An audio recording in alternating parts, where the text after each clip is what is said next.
Les réactions d'oxydoréduction. On va commencer par la notion d'oxydant et de réducteur. Petit 1, définition.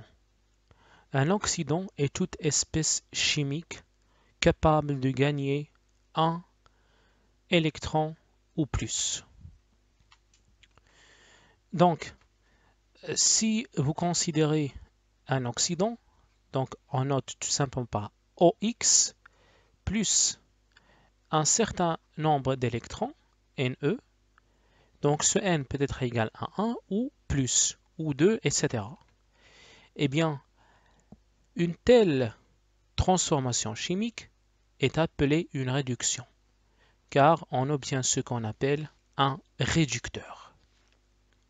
Et le sens contraire de cette transformation s'appelle tout simplement une oxydation. Donc une telle transformation est appelée réduction, donc parce que tout simplement on obtient un réducteur. Maintenant, qu'est-ce qu'un réducteur? Eh bien, un réducteur, contrairement à l'oxydant, un réducteur est toute espèce chimique capable de perdre un électron ou plus. Donc, vous avez votre réducteur, eh bien, il vous donne un oxydant plus un certain nombre d'électrons. Donc là, ça s'appelle, donc là, c'est une réduction. Et là, c'est une oxydation. Petit 2, demi-équation redox. Un oxydant et un réducteur sont reliés par la demi-équation redox suivante. Donc vous avez votre oxydant. Donc on a dit qu'un oxydant est toute espèce chimique capable de gagner un électron en plus. Donc devant un oxydant, on a un certain nombre d'électrons. D'accord? Donc lui, l'oxydant, il va gagner ce nombre d'électrons pour donner un réducteur, mais aussi le réducteur, il perd un certain nombre d'électrons pour donner un oxydant. Donc dans ce sens-là, c'est une réduction, et dans ce sens, c'est une oxydation. Donc c'est ça ce qu'on appelle une demi-équation redox. Donc ici, le couple qui intervient dans cette équation, eh bien par convention, on le note de cette façon. Ox slash red. Donc l'oxydant, il est toujours à gauche et le réducteur, il est toujours à droite. Donc c'est une chose très importante. Donc la notation du couple oxydant-réducteur, il faut la connaître. C'est très important. D'accord?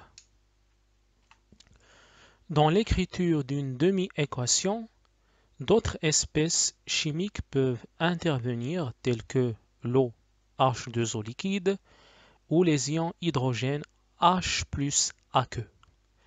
Donc pourquoi? Pour le H+, c'est pour respecter la conservation de la charge électrique. Pourquoi ça? Parce que, comme vous avez pu le remarquer, dans ce type de réaction, on a affaire avec des électrons qui ont des charges négatives. Des fois, pour compenser, pour avoir la conservation de la charge électrique, il faut ajouter ces ions hydrogène. On ajoute aussi l'eau, tout simplement pour la conservation des éléments chimiques de chaque espèce, notamment l'hydrogène, par exemple, ou l'oxygène. Donc là, place à deux exemples. Un exemple très simple, le couple Cu2 plus aqueux / Cu solide.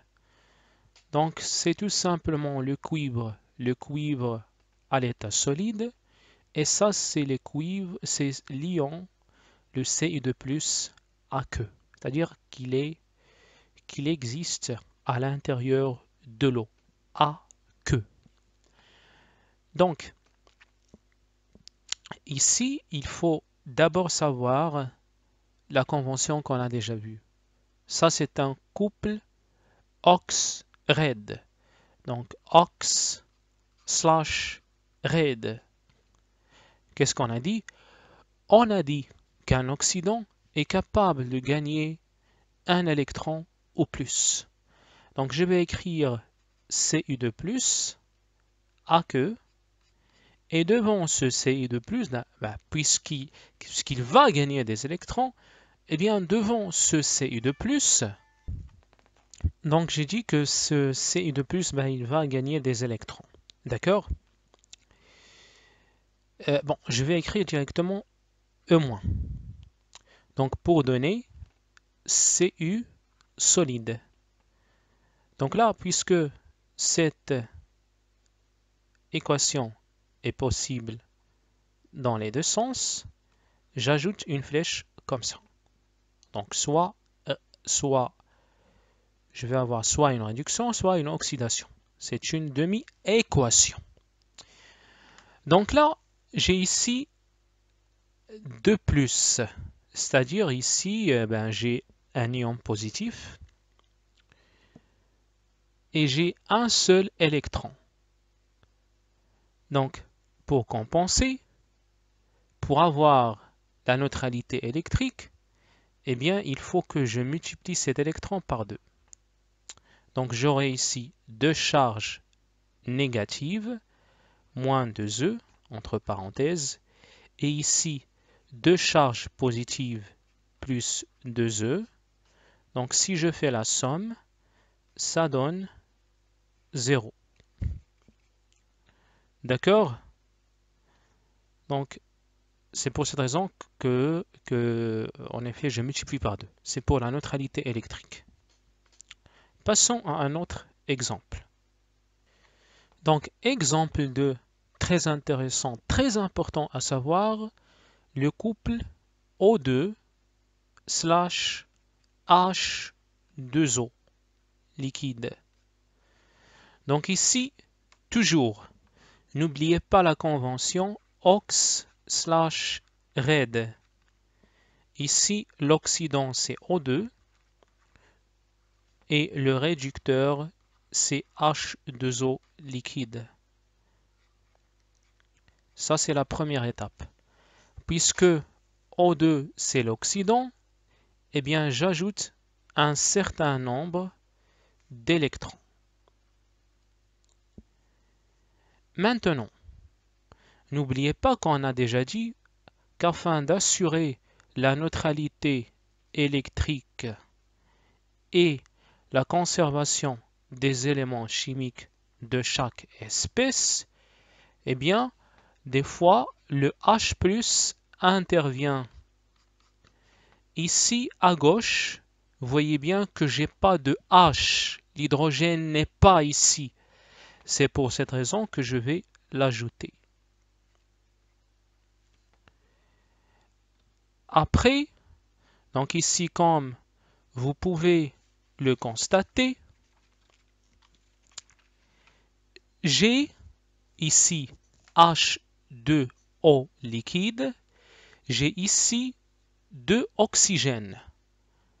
Donc je dois multiplier ici par 2 pour avoir équilibre. Donc j'ai ici 2 oxygènes à droite, mais 4 hydrogènes.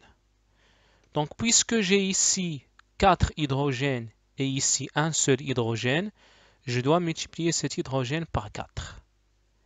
Donc maintenant, j'ai bien ici 2 oxygènes et 4 hydrogènes.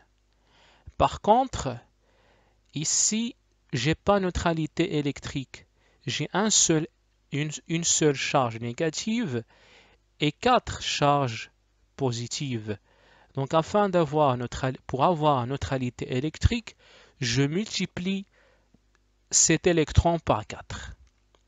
Et au final, j'ai ici 4 électrons, c'est-à-dire moins 4E. Ici, 4 plus, donc plus 4E. Donc, j'obtiens 0. Donc, on a neutralité électrique. Donc, c'est comme ça qu'on équilibre ce type d'équation-là. D'accord? Donc, cet exemple est très intéressant. Ça va vous servir pour les autres. Donc, il suffit de faire la même chose avec les autres exemples. Donc, après, on va voir encore plus d'exemples.